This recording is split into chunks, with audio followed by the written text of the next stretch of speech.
যে খবরে এই মুহূর্তে আমরা নজর রাখছিলাম, বাংলাদেশে একেবারে ভোট গ্রহণ পর্ব শেষ এবং ভোট গণনা চলছে এবং ভোট গণনা চলার যে ছবিও আমরা দেখিয়েছি এবং পাশাপাশি দেখিয়েছি এই মুহূর্তে কিন্তু বিএনপি আনন্দে মেতে রয়েছেন। এবং আজ যেহেতু ভারতে যেহেতু নির্বাচন চলছে, সে নির্বাচন প্রক্রিয়া চলছে, সে জায়গায় দাঁড়িয়ে সীমান্তে কিন্তু কড়া নজরদারি রাখা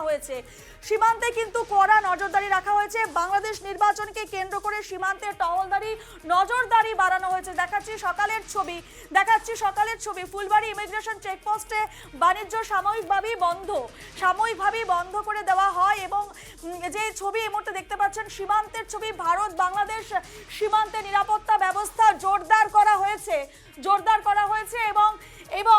এবং বাংলাদেশ নির্বাচনকে কেন্দ্র করে সীমান্তে টহলদারি ও নজরদারি বাড়ানো হয়েছে। আপনাদের দেখাচ্ছি ফুলবাড়ি ইমিগ্রেশন চেকপোস্টে বাণিজ্য সাময়িকভাবে বন্ধ রাখা হয়েছে, কারণ যেহেতু বাংলাদেশে নির্বাচন রয়েছে সেই নির্বাচনের প্রতি লক্ষ্য রেখেই কিন্তু ভারত বাংলাদেশ সীমান্তে নিরাপত্তা ব্যবস্থা একেবারে জোরদার করা হয়েছে।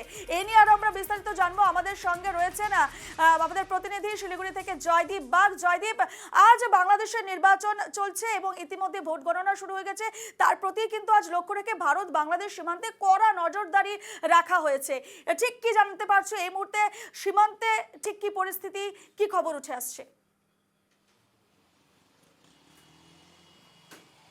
দেখো, একেবারেই তাই। যেহেতু বাংলাদেশে নির্বাচন হচ্ছে এবং সেজন্যই যেহেতু উত্তর পূর্ব ভারতের প্রবেশদ্বার শিলিগুড়ি শহর এবং চিকেন স্টেকও বলা হয়, ফলে স্বাভাবিকভাবে শিলিগুড়ি শহরের গুরুত্ব অত্যন্ত বেশি এবং ভৌগোলিক দিক থেকেও অত্যন্ত গুরুত্বপূর্ণ একটি জায়গা শিলিগুড়ি।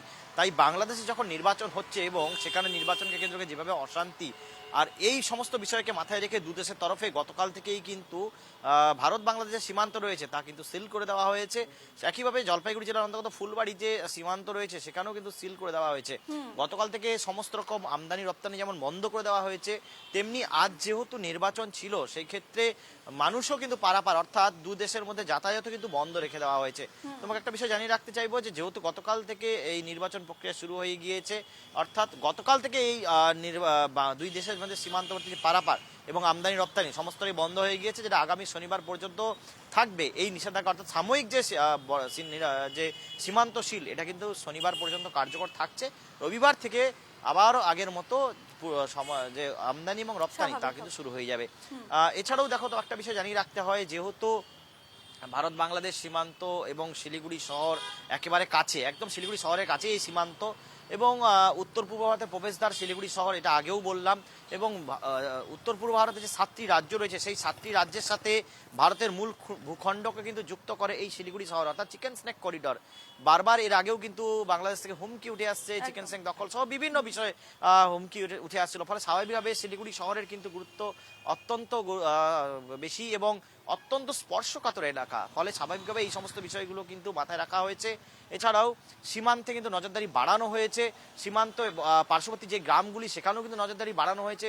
সেখানে যারা মূলত চাষবাস করতে জিরো পয়েন্টে যায়, সীমান্ত পেরিয়ে যায়, তাদেরও কিন্তু একদম বন্ধ করে দেওয়া হয়েছে। ফলে বাংলাদেশের নির্বাচনকে ঘিরে যাতে কোনো রকম অপ্রীতিকর পরিস্থিতি ভারতে না ছড়িয়ে পড়ে, বাংলাদেশের অশান্তি যাতে ভারতে ছড়িয়ে না পড়ে, সেই সমস্ত বিষয়গুলি বিশেষ নজরদারি রাখা হয়েছে। এছাড়াও বরাবরই কিন্তু বিএসএফ অত্যাধুনিক যন্ত্রপাতি ব্যবহার করে সীমান্তে রক্ষার ক্ষেত্রে সেই সব যন্ত্রপাতি একেবারে যদি তুমি যেমনটা বলে, যেহেতু চিকেন স্টেক রয়েছে শিলিগুড়িতে, অর্থাৎ স্পর্শকাতর এলাকা শিলিগুড়ি, সে জায়গায় দাঁড়িয়ে সীমান্তে কিন্তু কড়া নজরদারি রয়েছে। পাশাপাশি আমি যদি ত্রিপুরায় যাই, ত্রিপুরার দিকে নজর রাখি, সেখান থেকে আগরতলা থেকে রয়েছেন আমাদের প্রতিনিধি ভূপাল চক্রবর্তী। ভূপালের কাছে এবারে যাব। আপাতত জয়দীপকে ধন্যবাদ জানাচ্ছি। আমি ভূপালের কাছে এবারে যাব। ভূপাল, ত্রিপুরাও কিন্তু একেবারে সীমান্তে ঘেরা ত্রিপুরা গোটা রাজ্য এবং সে জায়গায় দাঁড়িয়ে আজ যেহেতু বাংলাদেশের নির্বাচন এবং শেখ হাসিনা সরকারের পতনের পর বাংলাদেশে প্রথম জাতীয় নির্বাচন এবং যাতে কোনো ধরনের অপ্রীতিকর পরিস্থিতির সৃষ্টি না হয় সেই দিকে লক্ষ্য রেখে কিন্তু আমরা দেখিয়ে আসছি সকাল থেকেই যে একেবারে কড়া নিরাপত্তার চাদরে মুড়ে ফেলা হয়েছে। কি ছবি উঠে আসছে, কি জানতে পারছো?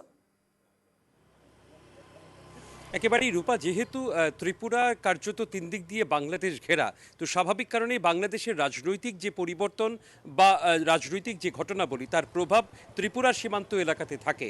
এই কারণেই আজ নির্বাচন বাংলাদেশে, সেই কারণে ভোট গ্রহণের ফলে ত্রিপুরার তিন দিকের যে সীমান্ত এলাকা রয়েছে সেখানে বিএসএফ এর কড়া নজরদারি রয়েছে। আখাউড়া এবং শ্রীমন্তপুর যে চেকপোস্ট রয়েছে সেখানেও আসা যাওয়ার উপর এক কড়া বিধিনিষেধ সেখানে আরোপ করা হয়েছে। অন্যান্য সীমান্ত এলাকা সিল করে দেওয়া হয়েছে কার্যত।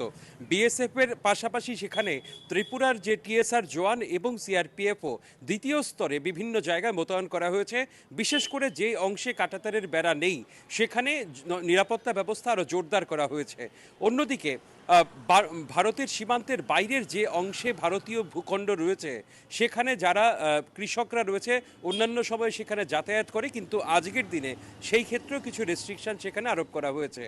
এবং ত্রিপুরার সীমান্তের ওপারে যে সমস্ত জনবহুল এলাকাগুলি রয়েছে সেই সমস্ত জায়গাতে কিন্তু ত্রিপুরার পোর্শনে অর্থাৎ ভারতীয় সীমান্তের ভেতরে নিরাপত্তা ব্যবস্থা বিশেষ করে জোরদার করা হয়েছে, যাতে করে এই সময়ে কোনো ধরনের অনুপ্রবেশ না ঘটে বা ওই দেশে নির্বাচনের সময়ের কোনো সন্ত্রাসী ঘটনা বা কোনো রকমের হিংসাশ্রয়ী ঘটনা করে কেউ যাতে এই দেশে আসতে না পারে, এই সমস্ত বিষয়ের উপর কড়া নজরদারি রয়েছে বিএসএফ এর। কার্যত এই ভোট গ্রহণের দিন এই নজরদারি বাড়ানো হয়েছে, যেটা আগামী দিনেও চলবে বলে বিএসএফ সূত্রে জানা গেছে। রূপা, বেশ বেশ ধন্যবাদ ভূপাল।